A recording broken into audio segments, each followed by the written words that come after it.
All right, hello everybody. Today I am going to be talking about a book that I've read, which was so I'm not a huge Jules Verne fan, but I do like Jules Verne. I've read a couple of his books a long, long time ago. It's been a long time since I've read any Jules Verne. And so one of the things I've been doing, of course, as I've mentioned before, is going through some of these old pulp magazines. And in the same way that I was doing a reading of, or am doing a reading of, The Dead Man's Tale from Weird Tales, right?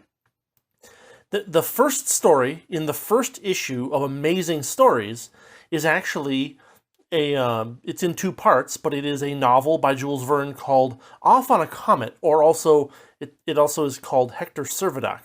Now, this is a book that was written in 1877. It was written after Journey to the Center of the Earth. It was written after 20,000 Leagues Under the Sea. It was written after 80 days around the world in 80 days. And it didn't receive amazingly good critical acclaim when it came out. You know, there was kind of a notion that maybe Verne was past his prime at this point. And there's a certain amount of truth to that, because it's not like the most I don't know, it's not the most interesting story. It doesn't have a lot of really cool characters. It actually it really drags in the latter half, kind of thing. It has an kind of unrealistic ending. And so the story has a lot of problems, but at the same time, it's a pretty decent read. The first half especially is pretty good. And what it actually represents, as far as I can tell, is something like Jules Verne getting tired of writing the same kind of, like, gentlemanly adventure story, and actually kind of moving into a bit of self-parody, or at least self-conscious satire. So this was a book I'd never heard of, right? And of course, I mean, you know, maybe if I was a bigger Jules Verne fan, I would have heard of it. But you know, I just never heard of this book until I saw it in Amazing Stories. And it didn't seem, I mean, they called it a novel, and I was like, well, I mean, it's only 100 pages. That's not really a novel.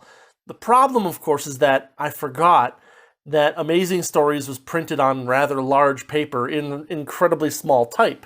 And so this story, which was 100 pages, I think, or a little under 100 pages in two issues of Amazing Stories, was like, I think it took me 8 to 10 hours to read it. It's very long, like surprisingly long for how many pages it is. The first half was pretty good. It's kind of got a lot of, I mean, so the story is called Off on a Comet, and so I'm not spoiling anything by saying that the basic idea of the story is that there's a guy. His name is Hector Servadak, and that's why he's also the one of the possible titles of the story. He's working in Algeria, I believe, and basically one day he's it. How do I?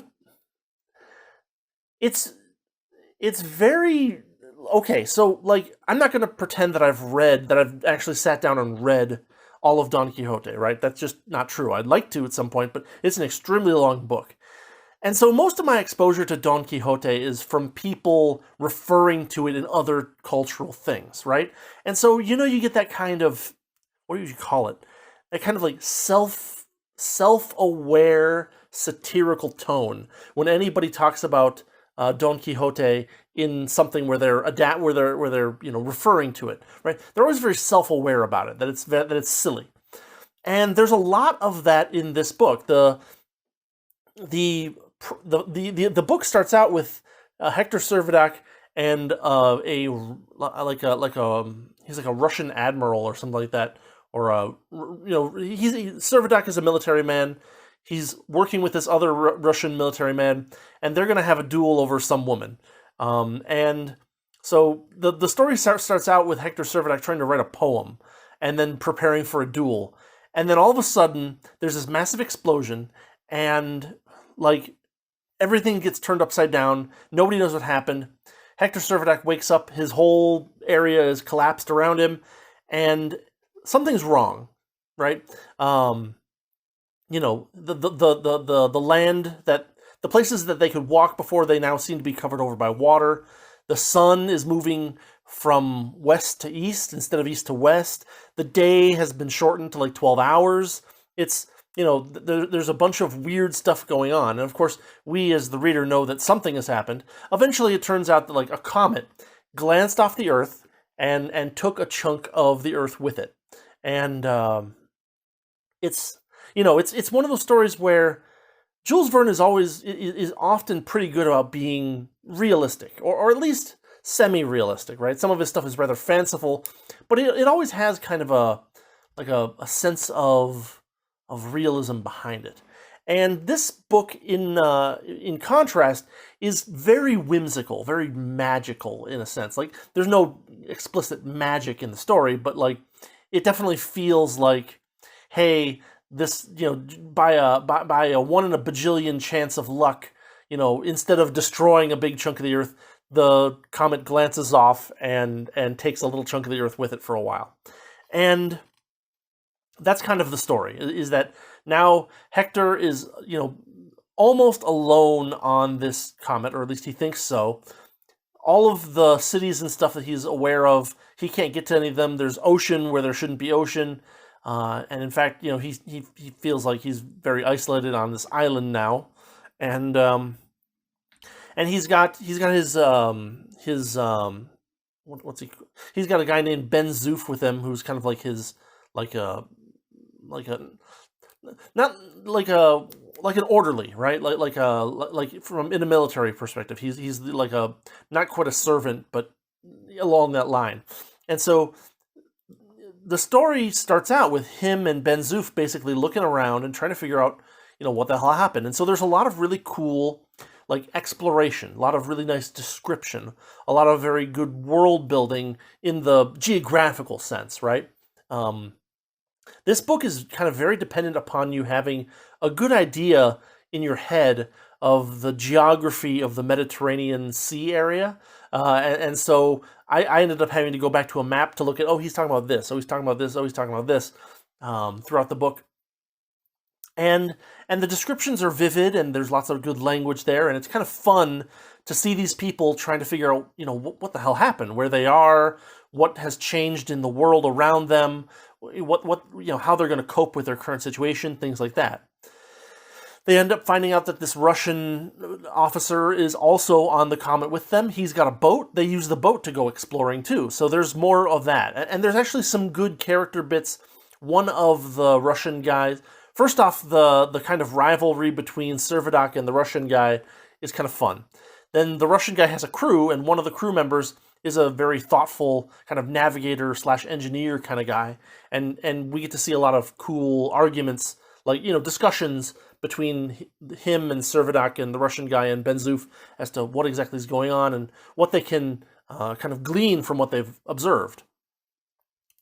All through the book, there's a lot of kind of self-aware satire, a lot of silliness. It's a very unserious book, whereas my impression of the Jules Verne books that I've read and what I remember is that he was fairly kind of like genuinely gentlemanly in most of his books up to this point that I've read.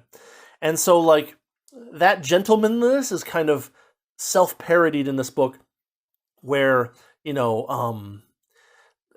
they find a group of British officers who are serving in Gibraltar, and Gibraltar has kind of been turned into an island itself, and all kinds of crazy stuff like that. And there's some funny moments where they're like, they have enough food. They have enough food to feed 13 officers for 5 years, and maybe even 15 English officers for a similar period of time. Everybody gets poked fun at in this book a bit, and there's good points and bad points to that. But on balance, I'd say it makes things a little funnier and a little more interesting. The book has a very slow pace. Even in the first half, which I thought was pretty good, the pace is very slow. It's kind of basically attempting to capitalize on the reader's sense of wonder in their exploration, in their discussion of, hey, this is apparently what the world that we're in now is like. The second half slows down even more, and I would say even drags. In fact, the book is split into two parts. The first half is in Amazing Stories, Volume 1, Issue 1. And the second half is in the next issue. And the first chunk of that second half is almost entirely dedicated to like a detailed description of like basic orbital mechanics and the details of the orbit that Jules Verne has thought out for the comet that they're on, right? So it's a little weird, and some of the details are a little bit sketchy. I'd almost say that in order to experience the things that they experienced, they would have to have a very specific, like very fortunate agreement of certain parts of the cosmos, right? They both pass by. They come off of Earth. They pass very close to Venus, and then on the other end they pass very close to Jupiter. And so it's one of those things where, like, well, what are the chances that this particular orbit, goes by all of those things at the same time? Very low. But it sounds kind of like, it almost has kind of like a magic school bus feel to it. If you've ever seen that old children's TV show, right? Where, like, oh, and this is what Jupiter is like, and it has these moons, and we're going to get this close to it, and gee, I hope the gravity from it doesn't pull us out of the orbit that we've already calculated, blah, blah, blah.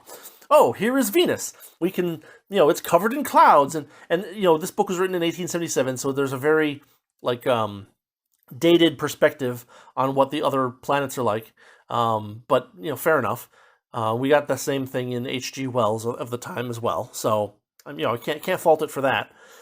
But as they get further and further out away from the sun, of course things get colder, and of course as things get colder, the story kind of starts to slow down and get more boring as well. They basically have to find a way to keep themselves warm for the period of several months. It's at least 7 months that they have to stay warm, and so they're like, so everybody kind of gets into this boring routine. The second half of the story, when they're not talking about orbital mechanics, a lot of the characters are kind of like bickering with each other, and it gets a little bit grating, I gotta say. It's kind of all this, snarky character quibbles, mostly Ben Zoof poking fun at people, but they're just hiding underground, and the second half of the book is actually pretty boring. And then the ending is kind of weird and unrealistic too. I mean, like, it's got the fantasy elements of a Jules Verne book that you might expect. Like, they have to come up with a way to not be destroyed when the comet hits the Earth, right? And they have to find a way to get back onto Earth when the comet hits the Earth. And so how do they do that? Well, if you've read Jules Verne stories, you might say, well, how about a balloon? And yes, they use a balloon. And it's one of those things where, like, the book is notably unrealistic in a lot of ways, but it's intentionally so, and you can kind of forgive it. But then when they actually land on the Earth, nobody cares. It's like, oh yeah, that area of Africa was missing for 2 years, and like, I had no idea. Nobody cares. Nobody noticed. They're like, oh, you guys are back. Where were you guys? And they're like, well, we were. Never mind. And you wouldn't believe us if we said so. And the fact of that means, at least to me, that, like, it's, I don't know. It's a bad ending in that sense, where they land on Earth, and they manage to survive, and yet nobody seems to care that they were missing. Nobody notices that the land they were on was missing. They just walked to the nearby town that they couldn't find, that remained on Earth, and everyone's like, "Oh, hey, you guys are back.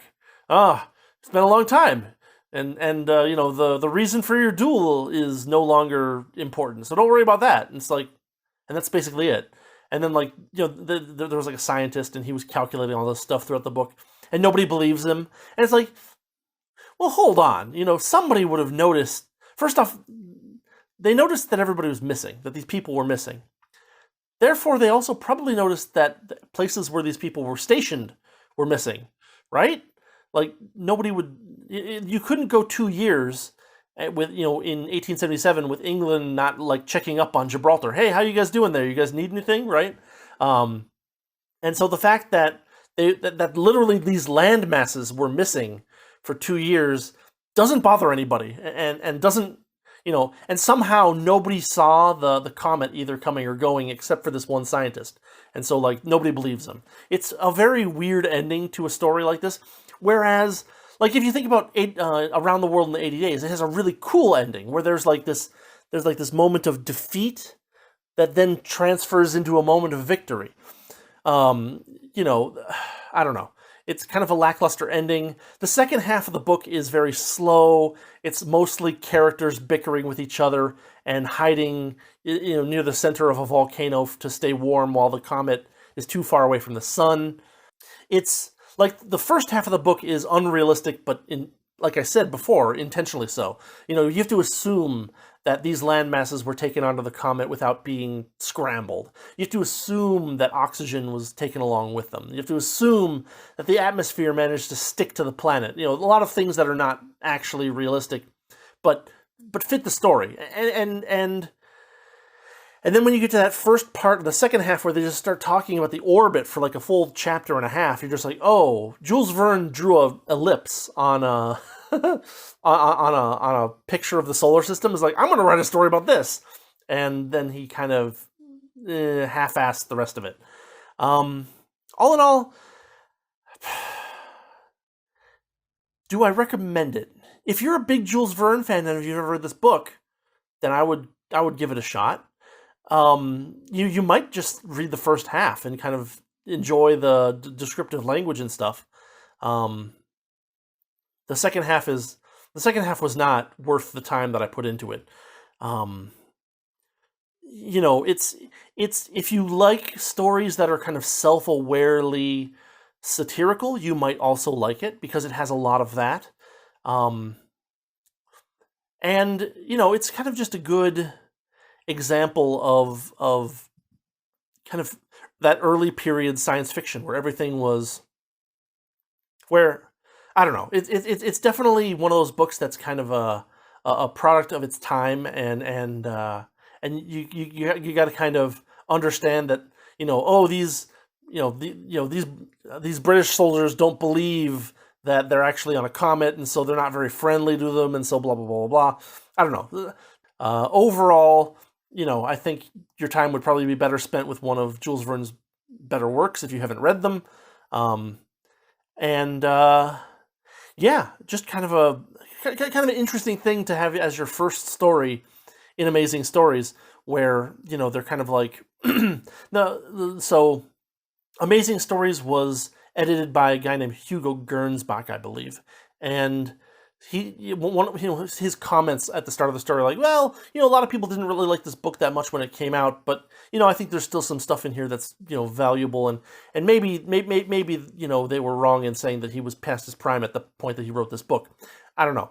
I kind of sort of agree with the critics of Verne at the time that were like, this is kind of meh, and like it could have been really great because you could have gone on with that kind of Don Quixote kind of feel to it, that kind of self-aware satirical feel to it. Whereas that kind of peters out in the second half, and you just get, and instead of like actual like funny, like self-referential cultural quips, you just get dudes bickering back and forth with each other, and it's just not that funny anymore. So yeah, and of course the unrealistic ending is a real downer for me because I was really like, oh, they're gonna get back, and people are like, oh wow, that whole landmass was gone. We thought you were dead, and nobody really cares. It's very weird. Anyway. That is Off on a Comet. It is the first story that was in the first issue of Amazing Stories. It is decent, the first half especially. Second half, less so. It's a pretty beefy novel considering that it's only 100 pages in Amazing Stories, but Amazing Stories was on large form factor paper with very, very small type, and so yeah, it's a pretty long book actually. But yeah, that's what I've got for today. I will be posting up the second part of The Dead Man's Tale later this week. And so, yeah, have a good rest of your week, and I'll see you next time.